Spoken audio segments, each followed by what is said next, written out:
Let me show you everything I made in my first wheel throwing pottery course.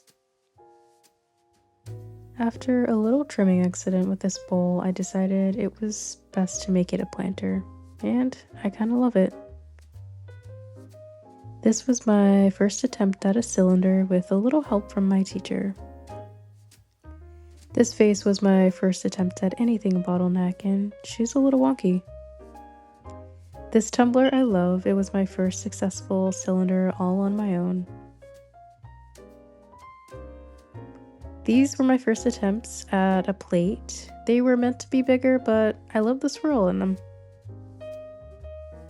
This bowl was one of my later bowl attempts, and with a successful foot. This little guy I hand built at the end of the course with the last of my clay, and this D was a part of that hand building as well. This was a major trimming accident that became a funnel instead of a bowl. This was a successful, bigger cylinder that I'm very proud of, and I love how the glaze turned out. I'm also super proud of this piece. I think it's my favorite mug that I made, and I kept this one for myself. This little guy was a happy little accident that turned into the cutest little creamer container. At my very first open studio, I tried to throw something and I could not get my walls to come up. This is it. I was pretty proud of the shape when I made this mug, but I wanted to add a handle and we had a little accident. She fell off in the kiln, but lessons were learned. I like this mug a lot that I made. I went with an unconventional handle and I really like the way it feels in my hand. After multiple bowl fatalities due to trimming accidents, I was pretty happy to end up with this one.